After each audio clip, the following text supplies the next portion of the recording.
Bezrat Hashem, toujours le Sifra des Sniuta.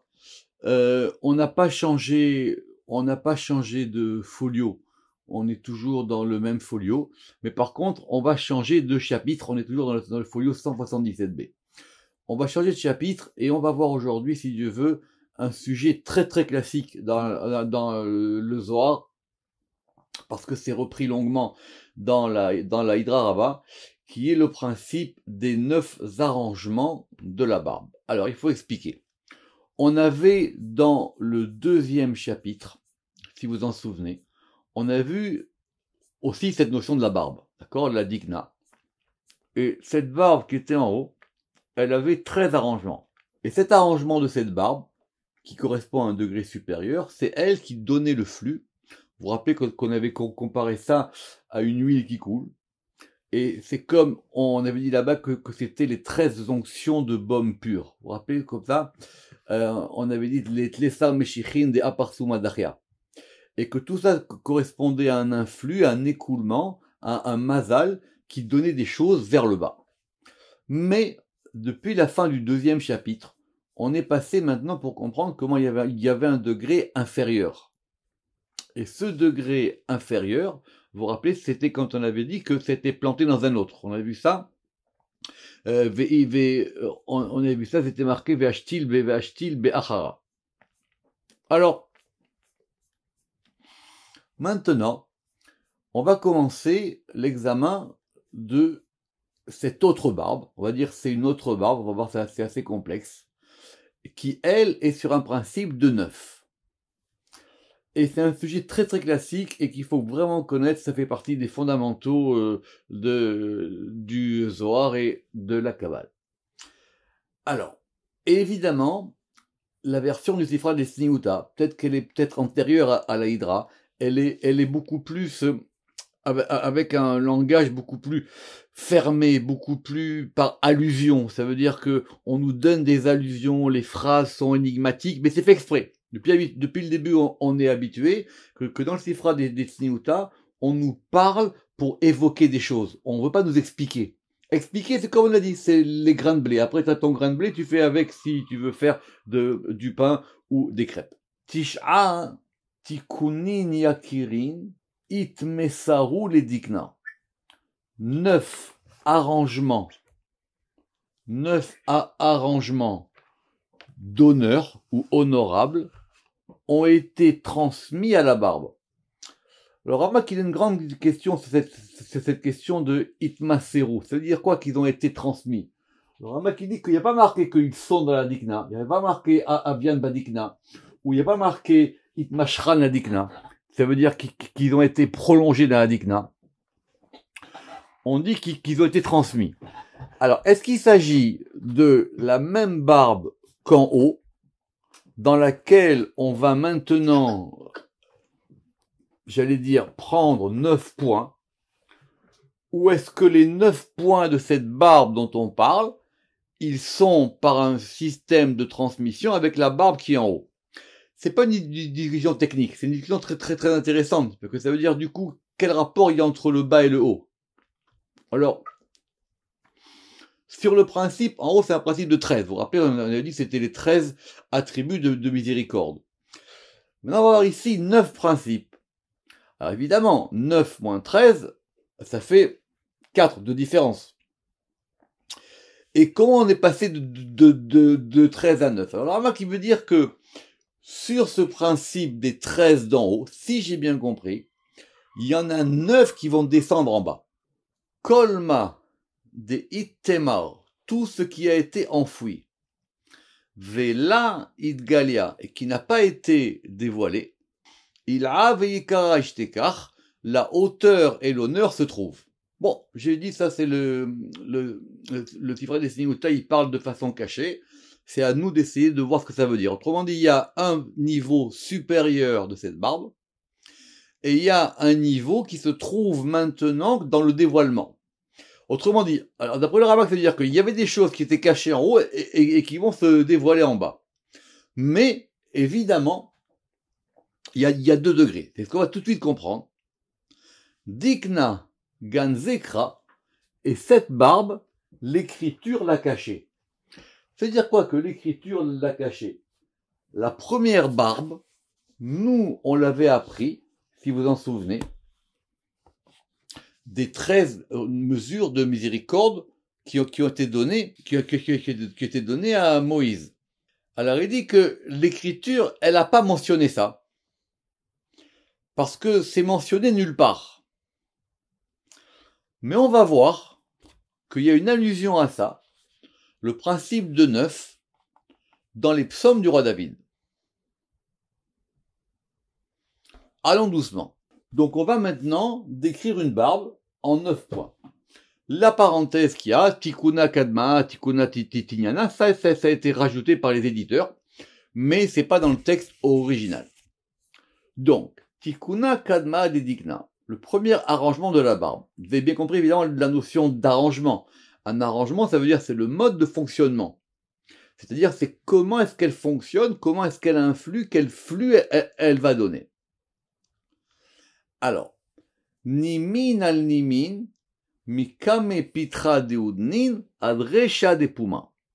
Donc, il y a des poils, sur des poils, Mikame Pitra Deudnin, depuis le devant de l'ouverture des oreilles, c'est-à-dire qu'elle remonte derrière les oreilles, Adresha de Puma, jusqu'au commencement de la bouche. Alors, si on veut décrire ça, on peut le faire, et d'autres l'ont fait.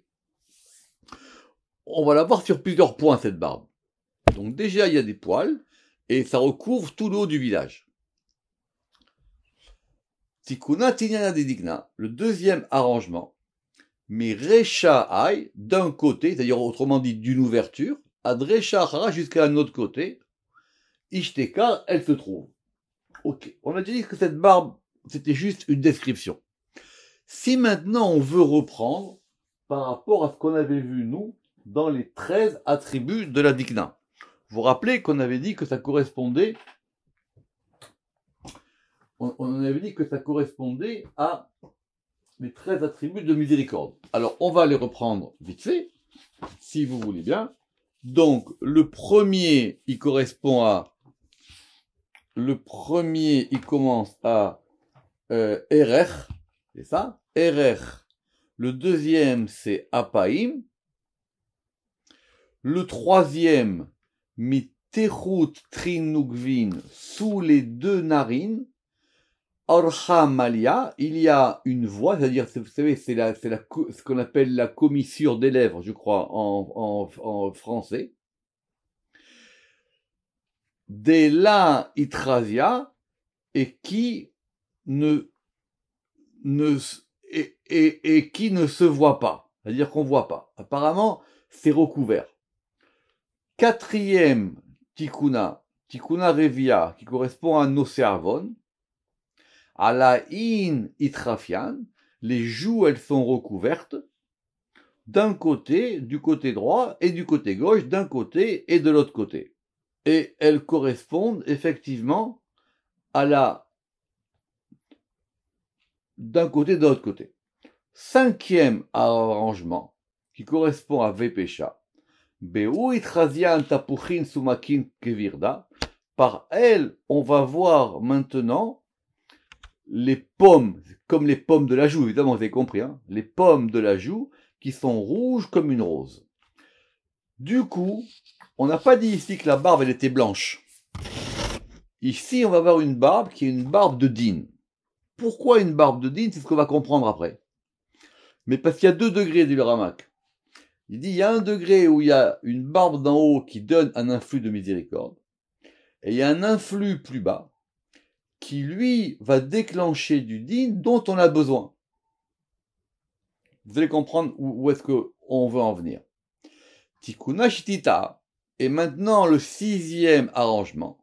Bechad Chuta Talian Uchamin Takifin Atredui, dans un fil sont suspendus les noirs, mais il s'agit ici des poils noirs, puissants, jusqu'à la poitrine, et cette barbe, elle descend jusqu'à la poitrine ou jusqu'au ventre, ça dépend comment on va traduire cette notion de chadoy. Donc c'est une barbe qui est longue. Donc celle d'en haut, elle est blanche, celle d'en bas, elle est noire. 7e arrangement, si van sumakin kevirda itpenu, les lèvres elles sont rouges comme la rose, itpeinu, elles sont dégagées. C'est intéressant parce que dans les deux barbes, les lèvres, il n'y a rien. Ça veut dire que ce degré des lèvres, qui est le degré de la bouche, lui, il n'est pas concerné par cette notion de dikna. 8e arrangement. Zeirin nartin bigerona. Il y a des cours, c'est-à-dire quoi des cours? Des poils courts qui vont descendre sur la gorge, ou marfian kadla, et ils vont recouvrir la nuque. C'est-à-dire ce sont tous les poils qui vont derrière la barbe, jusque la gorge et derrière. 9e arrangement. Tikuna tisha'a de dikna. Ravravin ou zeirin. Alors, il y a maintenant des poils courts et des poils longs. Mais regardez le langage. Il n'a pas dit des poils, il a dit des longs et des courts. Guidin, c'est à peu près comme des veines. Beshikula, en mesure, ou certains traduisent, parce que vous avez vu que Shikula, nous l'avons déjà compris, que c'était le fait de peser, de mesurer.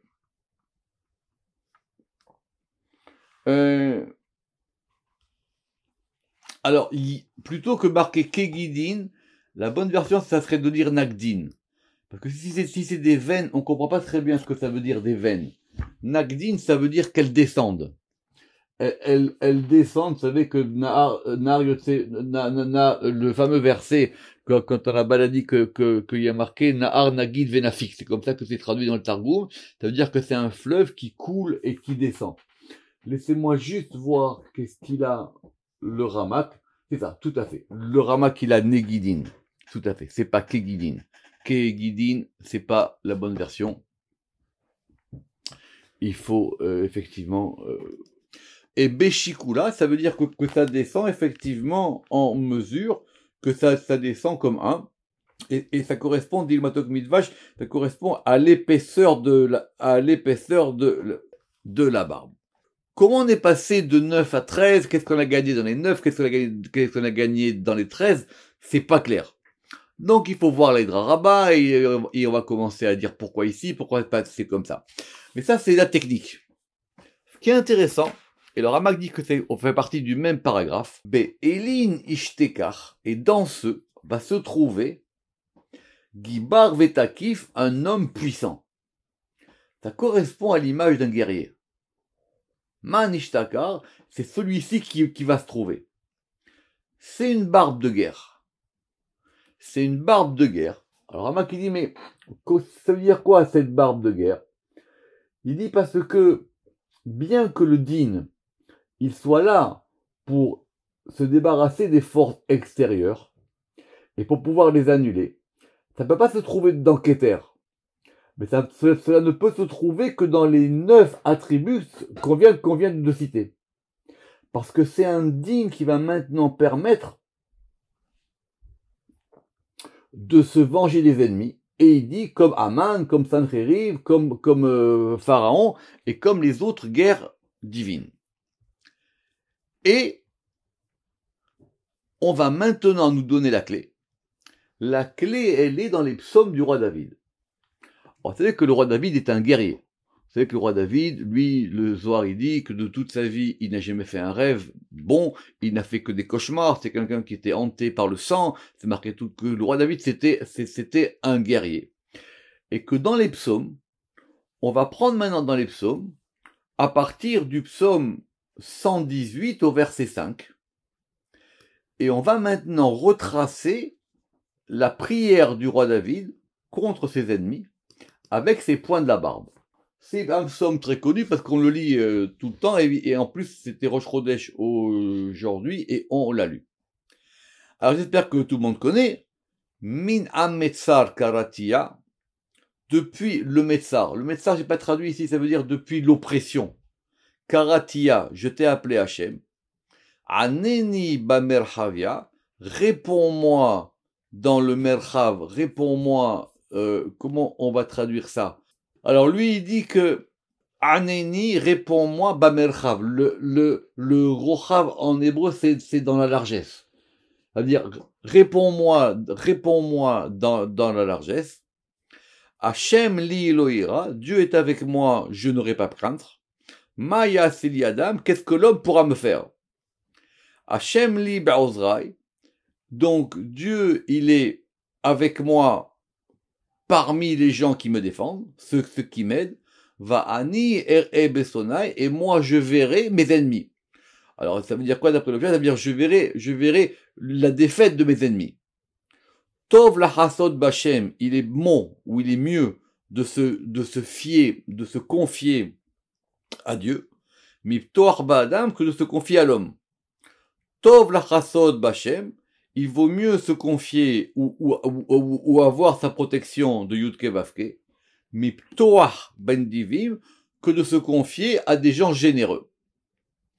Kol goyim sevavuni, et la suite, tous les peuples, ils vont m'entourer, Beshem Hashem ki amilam, et je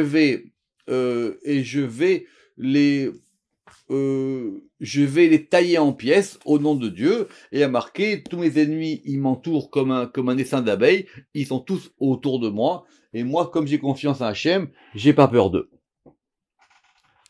Alors, relisons ici. Ktiv.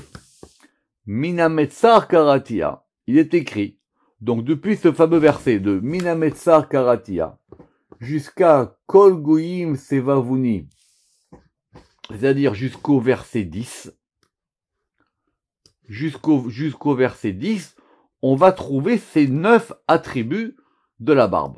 Alors, on va les relire. C'est très important parce que c'est un sujet classique, cette histoire qu'on a appelé les arrangements du roi David. Relisons. Donc, Mina Metzar Karatia, on compte 1. Aneni Bamerchavia, on compte 2. Hashem Liloïra, on compte 3. Maya Seyadam, on compte 4. Hashem Libeozra Vanire Besonai, on compte 5. Tov Lachasod Bashem, on compte 6. Miptoar Baadam 7. Tov Lachasod Bashem, on compte 8. Miptoar Bandivim, on compte 9. Et on a maintenant les attributs de la barbe qui correspondent à un autre degré. C'est le degré du roi David qui va en guerre. Le Rama qui dit, mais quand on va les réexaminer, ces degrés-là, et évidemment en plus on peut faire un parallèle entre les 9 degrés du roi David et les 9 degrés de miséricorde, donc on aura RR 1, Apaïm 2, Verafreset 3, Noseavon 4, Vafesha 5, Venake 6, Poked 7, Al-Shilishim 8, Ve'al-Ribeim 9. Alors c'est très intéressant parce que le Rama qui dit que quand on va les regarder doucement, on va dire comme ça, que même quand on regarde que le roi David, il a voulu avoir une protection de ses ennemis. Il a dit, je crois qu'en Dieu, c'est lui qui, les ennemis, ils m'entourent comme un frelon d'abeille. Alors il dit qu'il y a 6 qui sont dignes, 6 qui sont miséricordes, et 3 qui sont dignes vraiment. Adam et les divines, ça correspond à du digne vraiment. Alors que les 6 premiers, vu qu'on a là-bas dans les 6 premiers le nom, on a marqué Minametzar Karatia, Aneni Bamerchavia, Tovachasod Bashem, et après on a Bashem, on en a 6 où comme il y a le nom de Dieu, ça correspond à de la miséricorde. Et il y en a 3 qui sont liés au din. Alors cette histoire des 2 barbes, il faut qu'on revienne au début. Parce qu'on va comprendre maintenant ce qu'il a voulu dire le Ramak. Quand on avait dit qu'il a dit Itmaseru, ils ont été transmis. Ça veut dire quoi? Ça veut dire que il y aurait deux fonctionnements, un fonctionnement de miséricorde absolue qui vient d'en haut, et un fonctionnement de din qui vient en bas. Alors il dit non, les deux sont liés.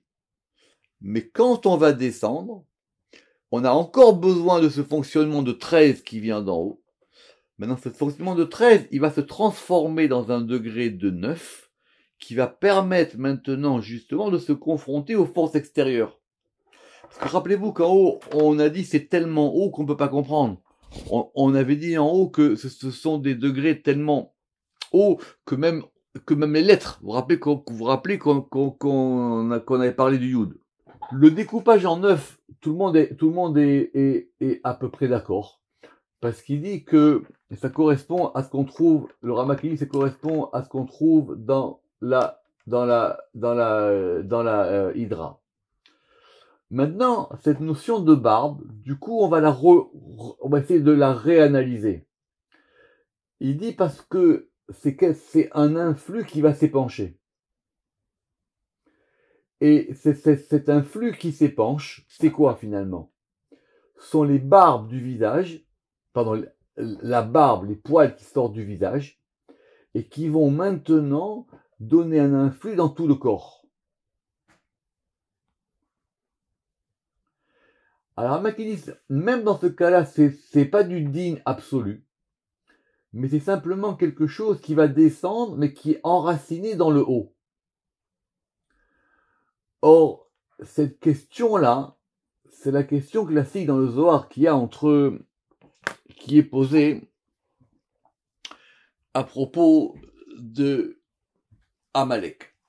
J'explique comment s'expliquer dans le Zohar cette notion-là. À la fin de Parashat Beshalach, il y a eu un épisode avec de l'eau. Ils ont dit on n'a pas d'eau. Alors Dieu leur a dit mais de l'eau, il y a un endroit qui s'appelle Mara, ils ont été là-bas et l'eau elle était amère et Moïse il a pris un bâton une espèce de tronc et il a mis le tronc dans cette espèce de mare de fleuve et ça s'est transformé en eau potable et ils ont bu et ils ont dit mais on comprend pas qu'est-ce qui se passe. Et ils ont dit Haïm yesh Hashem bekir benu im aïn. C'est un zohar très connu qu'il faut connaître. Et là-bas, ils ont dit, est-ce que Dieu est avec nous ou pas? Est-ce qu'il est en nous littéralement ou pas? Tout de suite, le verset d'après, il dit, il va y avoir Amalek. Ah, Amalek, il est venu. Le soir dans Béchalach, il s'est repris dans la Hydra. Il dit, mais je comprends pas. Ils sortent d'Égypte, ils viennent juste de traverser la mer Rouge, et ils ont des problèmes de théologie. Ils veulent savoir si Dieu est avec eux ou pas. C'est sûr qu'ils savent que Dieu est avec eux. Ils viennent de le voir, ils sortent d'Égypte, ils ont traversé la mer Rouge. Alors, elle veut dire quoi cette question à Im Yeshachem Bekirbenu Imain? Est-ce que Dieu il est avec nous ou pas? Autant il a dit qu'il faut pas comprendre Aïn comme voulant dire non, pas. Il faut comprendre Aïn comme étant Aïn le degré supérieur. Autrement dit, est-ce que nous sommes dirigés par un degré Aïn, qui est le degré on va dire, vous vous rappelez des trois premières sirotes, Aleph, Yud, Nun, vous vous rappelez que c'était Keter, Chorma et Bina. Le degré, on va dire, qui est lié au Ensof. Et là, Dieu nous dirige tout le temps. Et on est complètement sous la conduite divine absolue. Ou est-ce que on est sous le degré de Yud Kevavke? Et là, effectivement, il faut se battre. S'il faut de l'eau, des fois on a d'eau, des fois on a de l'eau, des fois on a pas d'eau. Des fois il faut se battre, des fois il faut pas se battre. C'est que la vie quotidienne de tous les jours. Le Zohar il dit là-bas, au nom de Rabbi Shimon, si c'est comme ça, c'est une excellente question. Si c'est comme ça, ils ont raison. L'homme il veut savoir comment il est dirigé. L'homme il veut savoir par rapport à quoi. Donc eux, évidemment, ils sortent d'Égypte, ils ont vu des miracles, ils ont vu tout devant eux, et maintenant ils voient qu'il y a un changement de direction, ils voient qu'il y a un changement d'attitude, et ils veulent comprendre. Donc ils ont bien senti qu'il y avait plusieurs degrés. C'est exactement ça. Soit c'est la barbe d'en haut, soit c'est la barbe d'en bas. Soit effectivement c'est quelque chose, une barbe qui est complètement blanche et qui donne de l'influx, soit c'est une barbe de guerre. Et le roi David, il s'est battu toute sa vie et il n'était pas tranquille jusqu'au jour de sa mort. Donc le Zohar, il dit là-bas au nom de Rabbi Shimon, il dit, mais si c'est comme ça, c'est une excellente question. Pourquoi la Torah, elle a dit, il va y avoir Amalek? Parce que le verset d'après, il dit qu'Amalek, il est venu. Donc, ça veut dire que c'est à cause de cette question qu'Amalek est venu. Je reprends. Si c'est une question de foi, qui sont plus croyants, alors c'est normal qu'Amalek, il vienne pour pouvoir les remettre en place. Quand on a un ennemi, tout de suite, on perd plus de temps à se disputer entre nous. On perd plus de temps à avoir des querelles internes. Alors, Mais si maintenant, Rabbi Shimon il dit, si maintenant la question c'est qu'ils ont voulu comprendre la direction, et ils ont raison, c'est marqué dans le Zohar ici, c'est pas la même barbe, c'est pas le même degré. Le roi David il dit, je crois en Dieu, je n'ai confiance qu'en lui, mais il faut que Dieu me protège de mes ennemis. Et quand il y va à la guerre, il sait pas ce qui va se passer. Rabbi Shimon il donne deux réponses. Une réponse dans Parashat Beshalach, et une réponse dans la Hydra. Dans l'un il dit, parce qu'ils ont opéré une distinction. Ils ont opéré un piroud. Ils ont opéré une séparation. Ils ont vu que ces deux degrés étaient deux degrés séparés. C'est-à-dire, c'est soit l'un soit l'autre. On veut comprendre. Évidemment que on a une question, mais c'est une question qui sépare. C'est pas une question qui unit. Et comme c'est pas très clair, dans la Hydra là-bas, il dit qu'ils auraient dû poser la question avec amour. Ils n'auraient pas dû poser la question comme étant un défi adressé à Dieu. Alors dis-nous, qu'est-ce qui se passe? Soit tu t'occupes de nous, soit tu t'occupes pas de nous. Si tu t'occupes pas de nous, alors évidemment, on va aller chercher de l'eau et on va se battre avec nos ennemis. Ou pas. Alors le Zohar, il dit que c'est exactement ça. C'est notre histoire des deux barbes.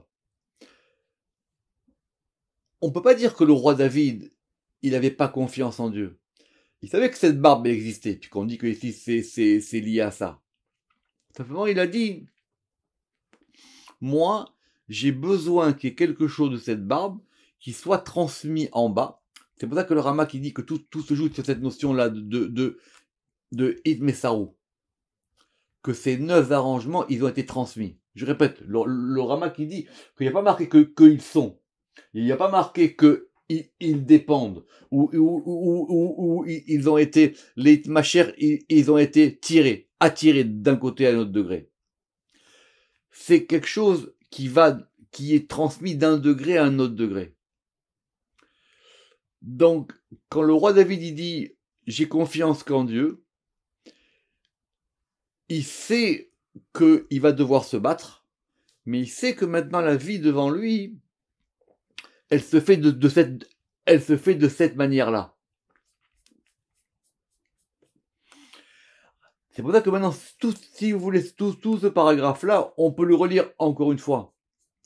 Il dit que, vous vous rappelez qu'il est marqué ici, Gibar vetakif man dishtakar.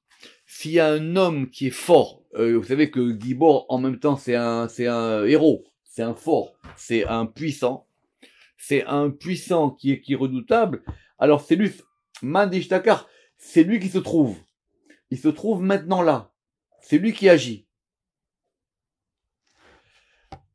Et relisons la fin. Parce que la fin, quand on regarde, qu'il y a marqué que Tisha Amar David, que le roi David, il a dit 9, jusqu'à Kol Goyim Sevavouni, jusqu'à ce qu'ils disent tous les peuples m'entourent. Or, tous les peuples m'entourent, ça fait pas partie des 9. On arrête avant. On a dit qu'on avait arrêté, juste avant, je vais vous le retrouver, on a dit qu'on avait arrêté à Tov la Chassot Bachem mi Toar Ben Divim. Il vaut mieux avoir confiance en Dieu que d'avoir confiance dans des gens qui apparaissent comme étant des généreux. Et une fois qu'il a fait les 9, alors après il dit oui, je suis entouré de partout, j'ai pas d'issue.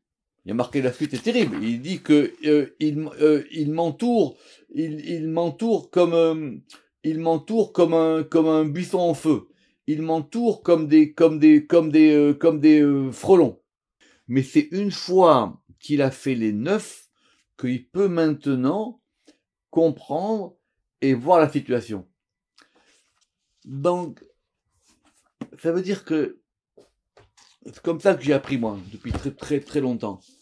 Dans la vie, c'est pas le problème d'avoir des épreuves. C'est le fait de pouvoir surmonter les épreuves.